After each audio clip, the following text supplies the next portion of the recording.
In February 2009, Exhibit of Traditional Crafts in China's Intangible Cultural Heritage opened in Beijing. Hundreds of traditional folk arts and crafts throughout the country gathered here on exhibition. Paper cut is a traditional handicraft beloved by ordinary people. Shanxi's paper cut for window decorations displays a vigorous and flowing style. Shandong's is colorful and delicate, and paper cuts from areas south of the lower reaches of the Yangtze River are always small and exquisite. This paper cut scroll depicts the 108 heroes in Heroes of the Marshes, one of the 4 monumental Chinese fictions. All of the figures are cut by scissors, and on each of the figures is a tiny name. The scroll can be rated as monumental work in paper cut history. The most amazing paper cut goes to the Tahu paper cut from Lu County, Hunan Province. All of the patterns and designs of this cut are completed by carving knives instead of scissors. These pictures, which look like black and white photographs, are called Shunyang, a technique of paper cut in the Qing dynasty. Shunyang is to wet the half-cut designs and cover it with a blank paper, and then smoke it over the flame of an oil lamp so that it becomes dark. After that, take off the designs and get the white pattern with a black background. This is what is to follow in shearing and cutting. This smoked Shunyang of 8 immortals are in various postures. It is amazing that these seemingly ordinary paper cuts fall into different genres and require such complicated techniques. Located in the Ganzi Tibetan Nationality Autonomous Prefecture of Sichuan Province, De Ge Sutra Painting House still preserves the oldest engraved printing techniques, mainly used for sutra painting. The wooden boards on which sutras are engraved are carefully selected red birch wood. It must be baked, poached, and planed so that it will not distort over time. Craftsmen can only carve an inch of sutra each day, and the carvings must go through 12 rounds of careful examinations and revisions. Revised carving boards have to be soaked in ghee for 1 day, and after they've dried, they are coated with moth-proofing medicinal lotion. That is the final procedure for making a printing wood. The Tibetan ethnic people in Nangqian County, Qinghai Province, boast a technique of baking black pottery with which they not only made tools but also musical instruments. This delicate black pottery utensils look like shun, a wind instrument with 6 or more sound holes that is made of clay. It is used by nomads for sending signals and also as a musical instrument beloved by local Tibetans. The He ethnic group in northeastern China lives mainly on the fishing industry. What's more, they use fish skins to build houses, boats, as well as make clothes. This gorgeous dress is made of fish skin from head to toe, since the skin of cold water fish from the north is thick and tough. The Ke ethnic people living in Inner Mongolia, they are used to making living tools with birch skin. These beautiful storage boxes are made of birch skin, which is waterproof, corrosion-proof, and not easily broken. In our next episode, we will continue to show you the glamour of traditional folk arts and crafts around China.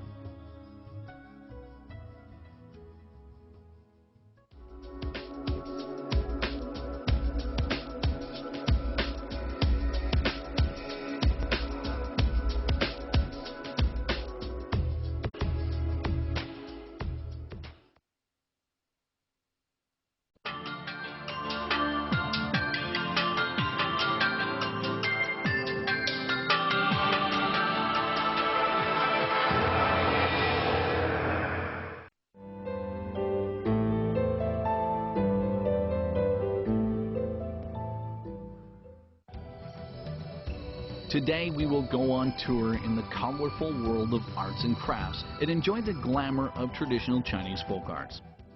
The snuff bottle has its origin in the Qing dynasty, when aristocrats and nobles liked to fondle it appreciatively in their hands. One kind of snuff bottle is surprisingly creative. They painted the inside of the snuff bottle. Craftsmen extended a tenuous bamboo stick into the bottle through the small mouth and outlined delicate pictures inside the wall. This exquisite snuff bottle is actually made from a peach pit. The unique craft is made using Wei Feng stone carving techniques from Shandong province. In a famous essay from the Ming Dynasty, The Peach Stone Boat, the author described such a treasure. At present, craftsmen in Wei Feng actually reproduce the peach stone carving once described in the essay. This peach stone, less than 1 inch long, is carved into a rowboat. It vividly reproduces Su Shi's tour at Redcliffe. In traditional Chinese carving arts and crafts, the Macau technique of carving god statues attracts worldwide attention with its unique glamour. In ancient times, people in Macau mainly lived by fishing. They habitually enshrined god statues on their boats and prayed to God for safe return from the sea. Therefore, most of the wood carvings in Macau are statues of a god or of Buddha. Since ancient times, Chinese people are fond of drawing the dragon and the phoenix, which they believe could bring prosperity and good fortune. This embroidery, named Zhou Long Shou Ping, 9 dragons embroidered screen, is an embroidered craftwork from Chaozhou, Guangdong province.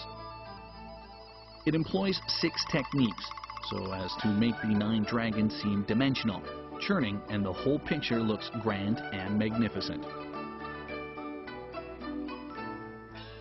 In addition, we have this dragon bolt lamp made by the illumination techniques of Zhejiang province. It employs several techniques like stinging and paper cuts, and it is a combination of dragon lamp, bolt lamp, and pavilion lamp.